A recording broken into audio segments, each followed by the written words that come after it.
The Tax in Kind, Section. The Present-Day Economy of Russia. Extract from the 1918 pamphlet.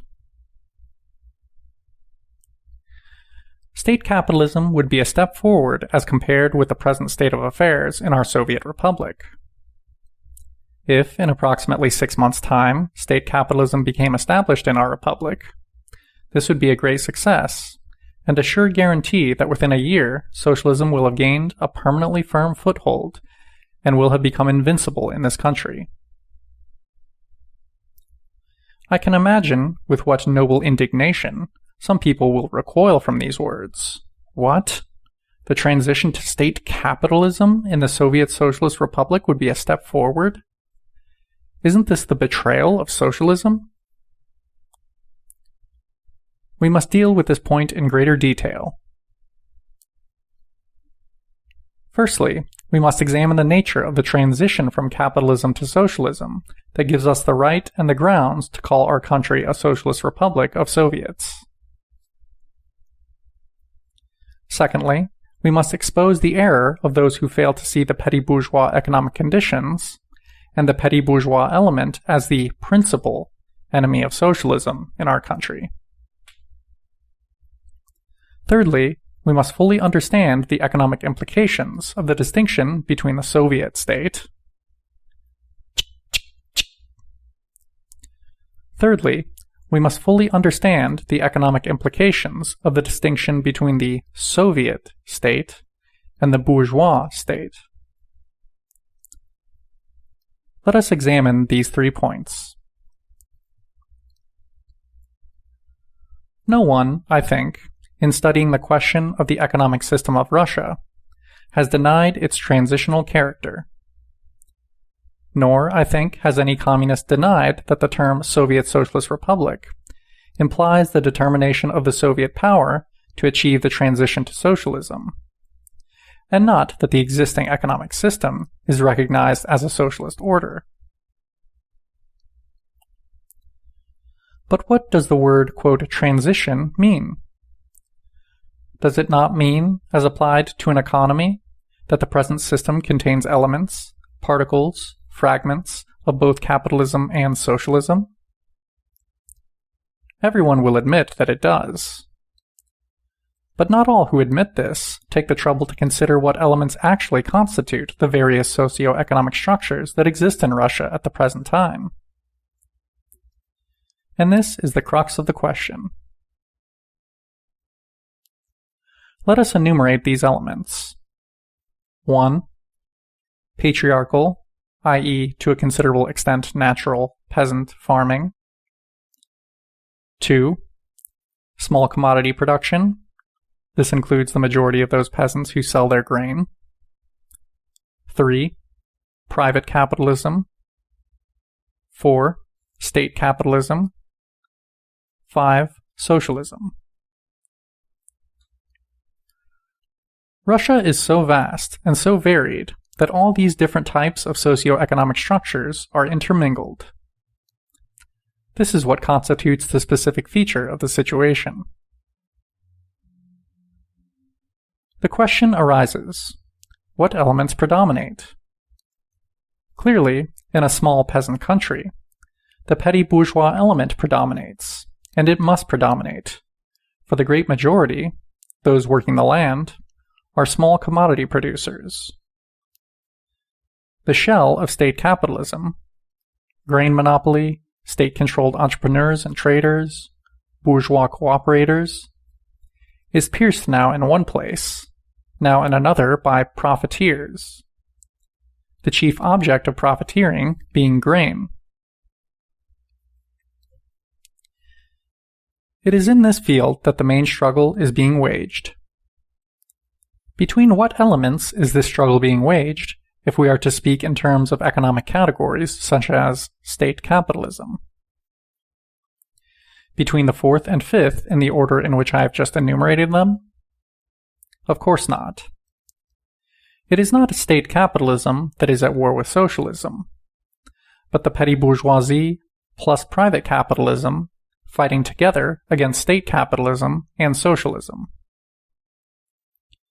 the petty bourgeoisie oppose every kind of state interference, accounting, and control, whether it be state capitalist or state socialist. This is an unquestionable fact of reality, whose misunderstanding lies at the root of many economic mistakes. The profiteer, the commercial racketeer, the disruptor of monopoly, these are our principal, quote, internal enemies, the enemies of the economic measures of the Soviet power. 125 years ago, it might have been excusable for the French petty bourgeoisie, the most ardent and sincere revolutionaries, to try to crush the profiteer by executing a few of the, quote, chosen, and by making thunderous declarations. Today, however, the purely French approach to the question assumed by some left socialist revolutionaries can arouse nothing but disgust and revulsion in every politically conscious revolutionary. We know perfectly well that the economic basis of profiteering is both the small proprietors, who are exceptionally widespread in Russia, and private capitalism, of which every petty bourgeois is an agent. We know that the million tentacles of this petty bourgeois octopus now and again encircle various sections of the workers. That instead of state monopoly, profiteering forces its way into every pore of our social and economic organism. Those who fail to see this show by their blindness that they are slaves of petty bourgeois prejudices.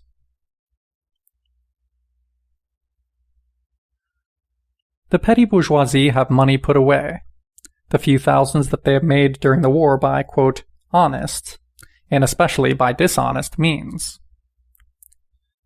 They are the characteristic economic type, that is, the basis of profiteering and private capitalism.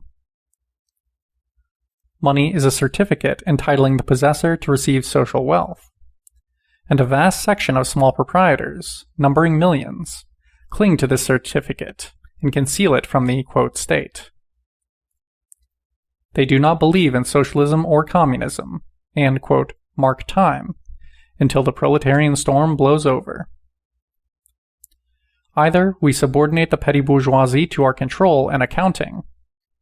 We can do this if we organize the poor, that is, the majority of the population, or semi-proletarians, round the politically conscious proletarian vanguard. Or they will overthrow our workers' power as surely and as inevitably as the revolution was overthrown by the Napoleons and the Cavaignacs, who sprang from this very soil of petty proprietorship. That is how the question stands. That is the only view we can take of the matter.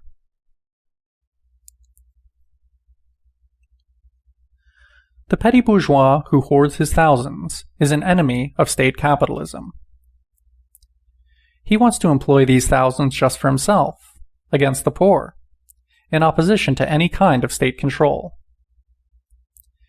And the sum total of these thousands, mounting to many thousands of millions, forms the base for profiteering, which undermines our socialist construction. Let us assume that a certain number of workers produce in a few days values equal to 1,000.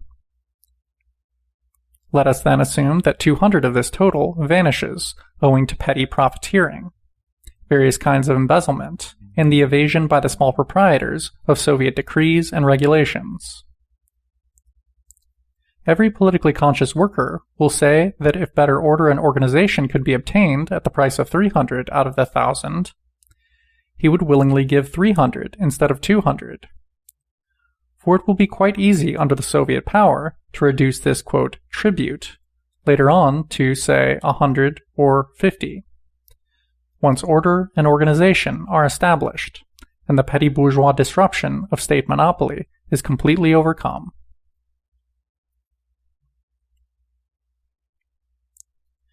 This simple illustration in figures, which I have deliberately simplified to the utmost in order to make it absolutely clear, explains the present correlation of state capitalism and socialism. The workers hold state power and have every legal opportunity of, quote, taking the whole 1,000, without giving up a single kopeck, except for socialist purposes. This legal opportunity, which rests upon the actual transition of power to the workers, is an element of socialism. But in many ways, the small proprietor and private capitalist element undermines this legal position, drags in profiteering, and hinders the execution of Soviet decrees. State capitalism would be a gigantic step forward even if we paid more than we are paying at present. I took the numerical example deliberately to bring this out more sharply, because it is worth paying for, quote, tuition, because it is useful for the workers, because victory over disorder, economic ruin, and laxity is the most important thing, because the continuation of the anarchy of small ownership is the greatest, the most serious danger, and it will certainly be our ruin, unless we overcome it. Whereas, not only will the payment of a heavier tribute to state capitalism not ruin us, it will lead us to socialism by the surest road. When the working class has learned how to defend the state system against the anarchy of small ownership, when it has learned to organize large-scale production on a national scale along state capitalist lines, it will hold, if I may use the expression, all the trump cards, and the consolidation of socialism will be assured. In the first place, economically, state capitalism is immeasurably superior to our present economic system. In the second place, there is nothing terrible in it for the Soviet power, for the Soviet state is a state in which the power of the workers and the poor is assured. To make things even clearer, let us first of all take the most concrete example of state capitalism. Everybody knows what this example is. It is Germany. Here we have, quote, the last word in modern, large-scale capitalist engineering and planned organization, subordinated to Junker bourgeois imperialism. Cross out the words in italics, Junker bourgeois imperialism. And in place of the militarist Junker bourgeois imperialist state, put also a state, but of a different social type, of a different class content, a Soviet state, that is, a proletarian state, and you will have the sum total of the conditions necessary for socialism.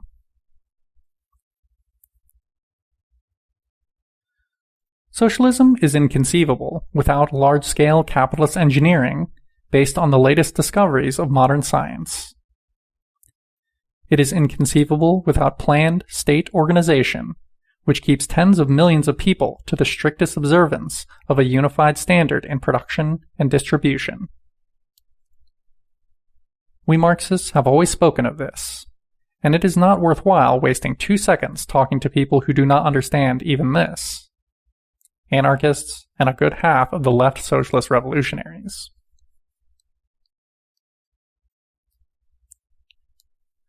At the same time, socialism is inconceivable unless the proletariat is the ruler of the state. This is also ABC.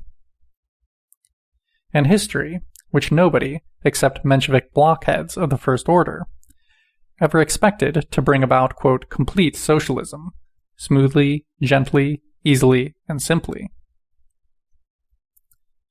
has taken such a peculiar course that it has given birth in 1918 to two unconnected halves of socialism existing side by side like two future chickens in the single shell of international imperialism. In 1918, Germany and Russia had become the most striking embodiment of the material realization of the economic, the productive, and the socio-economic conditions for socialism, on the one hand, and the political conditions on the other.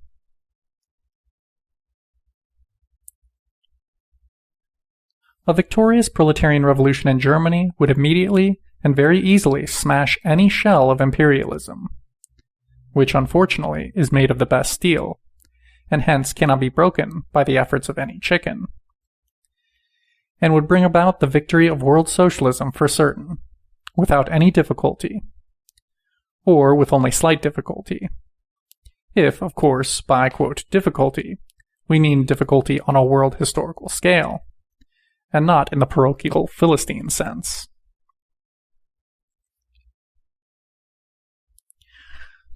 While the revolution in Germany is still slow in, quote, coming forth, our task is to study the state capitalism of the Germans, to spare no effort in copying it, and not shrink from adopting dictatorial methods to hasten the copying of Western culture by barbarian Russia, without hesitating to use barbarous methods in fighting barbarism. If there are anarchists and left socialist revolutionaries, I recall offhand the speeches of Karelin and Gay at the meeting of the Central Executive Committee, who indulge in Karelin-like reflections and say that it is unbecoming for us revolutionaries to, quote, take lessons from German imperialism. There is only one thing we can say in reply. The revolution that took these people seriously would perish irrevocably, and deservedly. At present, petty bourgeois capitalism prevails in Russia, and it is one and the same road that leads from it to both large-scale state capitalism and to socialism, through one and the same intermediary station called, quote, national accounting and control of production and distribution, end quote. Those who fail to understand this are committing to an unpardonable mistake in economics. Either they do not know the facts of life, do not see what actually exists, and are unable to look the truth in the face, or they confine themselves to abstractly comparing, quote, socialism with, quote, capitalism, and fail to study the concrete forms and stages of the transition that is taking place in our country.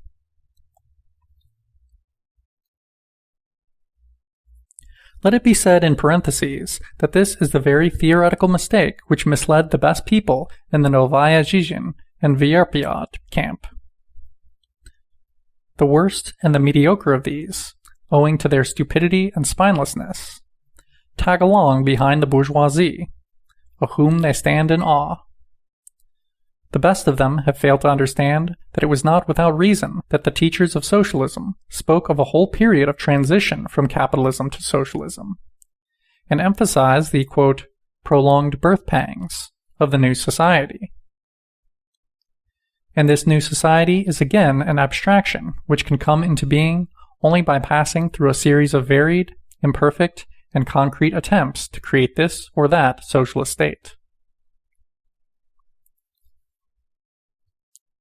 It is because Russia cannot advance from the economic situation now existing here, without traversing the ground which is common to state capitalism and to socialism, national accounting and control, that the attempt to frighten others as well as themselves with, quote, evolution towards state capitalism is utter theoretical nonsense. This is letting one's thoughts wander away from the true road of, quote, evolution, and failing to understand what this road is. In practice, it is equivalent to pulling us back to small proprietary capitalism.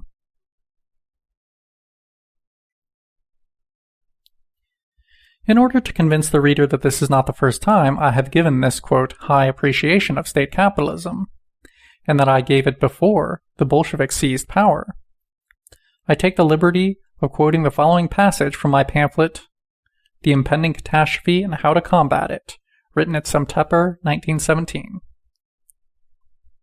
Quote, try to substitute for the junker capitalist state for the landowner capitalist state, a revolutionary democratic state, i.e., a state which in a revolutionary way abolishes all privileges and does not fear to introduce the fullest democracy in a revolutionary way.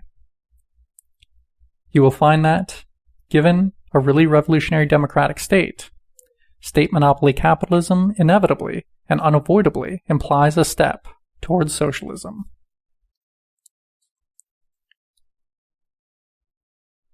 Quote continued. For socialism is merely the next step forward from state capitalist monopoly.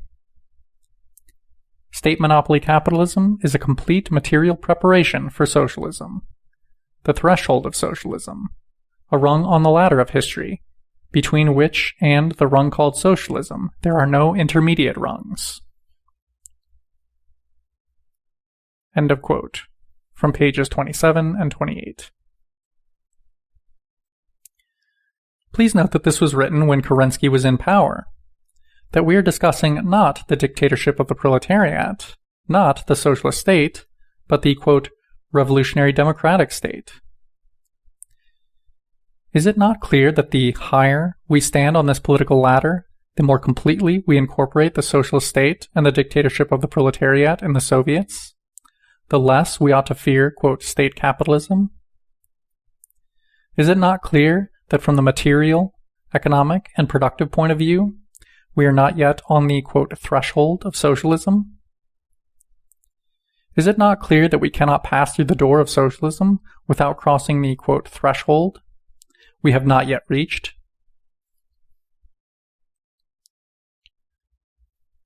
The following is also extremely instructive. When we argued with Comrade Bukharin in the Central Executive Committee, he declared, among other things, that on the question of high salaries for specialists, quote, they were, quote, to the right of Lenin, for in this case, quote, they saw no deviation from principle, bearing in mind Marx's words that under certain conditions, it is more expedient for the working class to, quote, buy out the whole lot of them, namely, the whole lot of capitalists, to, quote, buy from the bourgeoisie the land, factories, workers, and other means of production.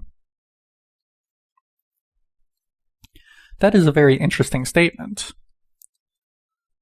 Let us consider Marx's idea carefully. Marx was talking about the Britain of the 70s of the last century, about the culminating point in the development of pre-monopoly capitalism.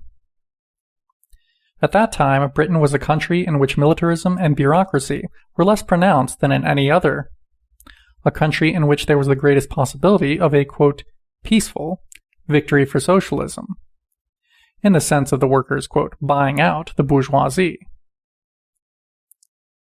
And Marx said that under certain conditions, the workers would certainly not refuse to buy out the bourgeoisie.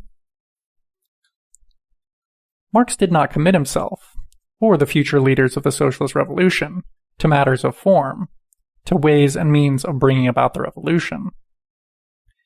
He understood perfectly well that a vast number of new problems would arise, that the whole situation would change in the course of the revolution, and that the situation would change radically and often in the course of the revolution.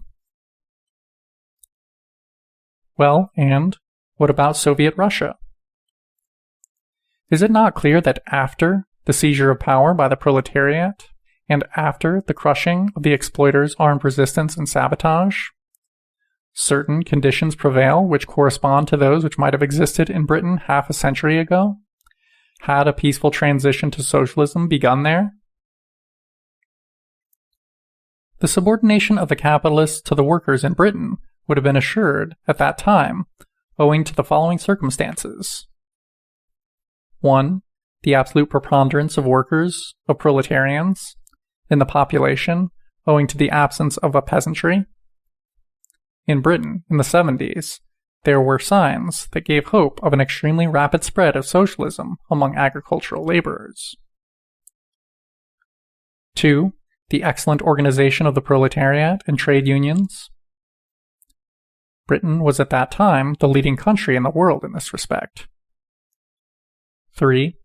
The comparatively high level of culture of the proletariat, which had been trained by centuries of development of political liberty.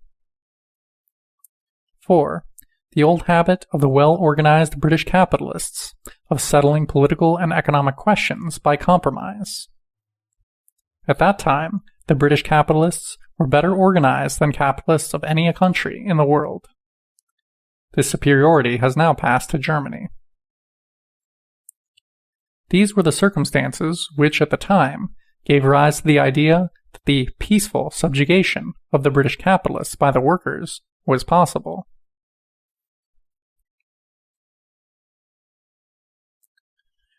In our country, at the present time, This subjugation is assured by certain premises of fundamental significance. The victory in October and the suppression, from October to February, of the capitalists' armed resistance and sabotage. But instead of the absolute preponderance of workers, of proletarians, in the population, and instead of a high degree of organization among them, the important factor of victory in Russia was the support the proletarians received from the poor peasants and those who had experienced sudden ruin. Finally, we have neither a high degree of culture nor the habit of compromise. If these concrete conditions are carefully considered, it will become clear that we now can and ought to employ a combination of two methods. On the one hand, we must ruthlessly suppress the uncultured capitalists who refuse to have anything to do with, quote, state capitalism, or to consider it any form of compromise, and who continue, by means of profiteering, by bribing the poor peasants, etc., to hinder the realization of the measures taken by the Soviets. On the other hand, we must use the method of compromise, or of buying out the cultured capitalists, who agree to, quote, state capitalism, who are capable of putting it into practice, and who are useful to the proletariat as intelligent and experienced organizers of the largest types of enterprises, which actually supply products to tens of millions of people.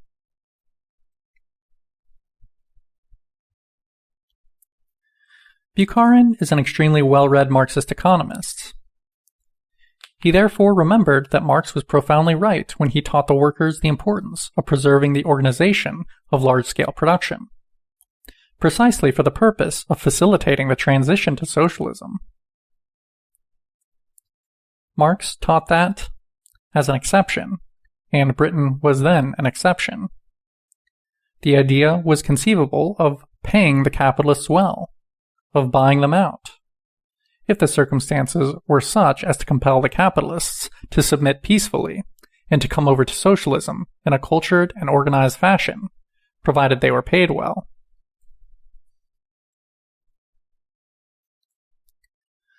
But Bukharin went astray because he did not go deep enough into the specific features of the situation in Russia at the present time.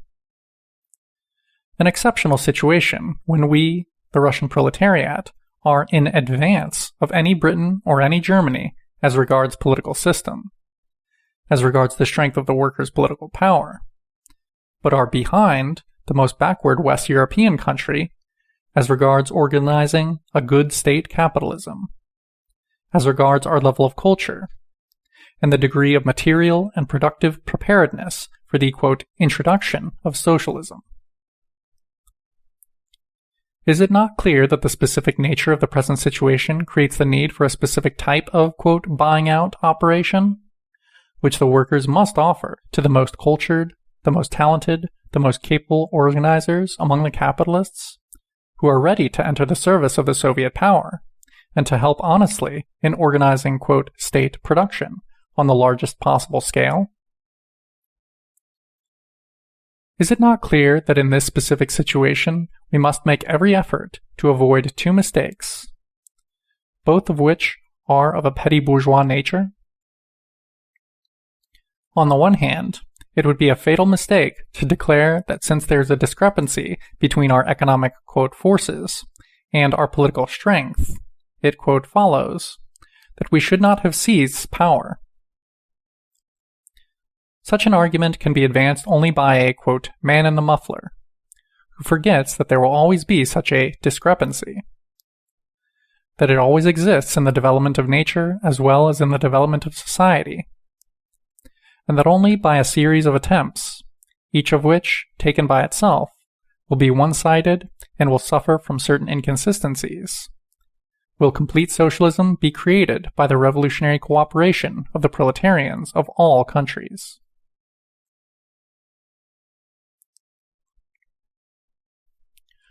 On the other hand, it would be an obvious mistake to give free rein to ranters and phrasemongers who allow themselves to be carried away by the, quote, dazzling revolutionary spirit, but who are incapable of sustained, thoughtful, and deliberate revolutionary work, which takes into account the most difficult stages of transition.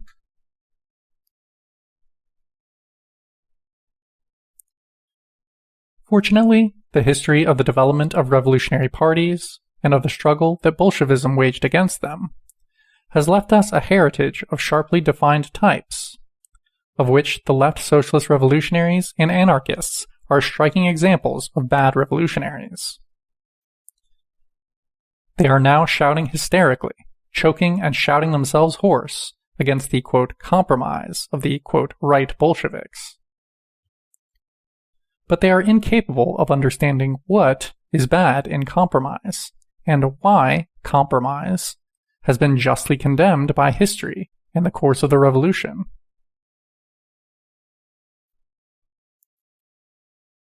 Compromise, in Kerensky's time, meant the surrender of power to the imperialist bourgeoisie.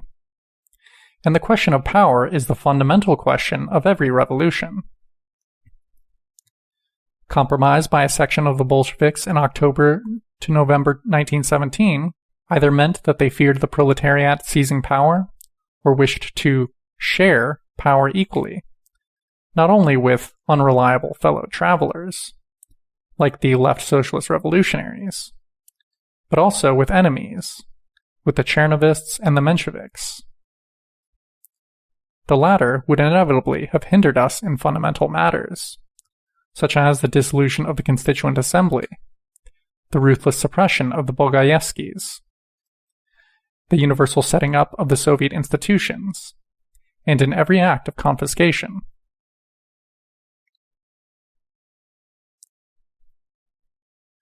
Now, power has been seized, retained, and consolidated in the hands of a single party, the party of the proletariat, even without the, quote, unreliable fellow travelers. To speak of compromise at the present time, when there is no question, and can be none, of sharing power, of renouncing the dictatorship of the proletariat over the bourgeoisie, is merely to repeat, parrot fashion, words which have been learned by heart but not understood. To describe as, quote, compromise, the fact that, having arrived at a situation when we can and must rule the country, we try to win over to our side, not grudging the cost, the most efficient people capitalism has trained, and to take them into our service against small proprietary disintegration, reveals a total incapacity to think about the economic tasks of socialist construction. End of section.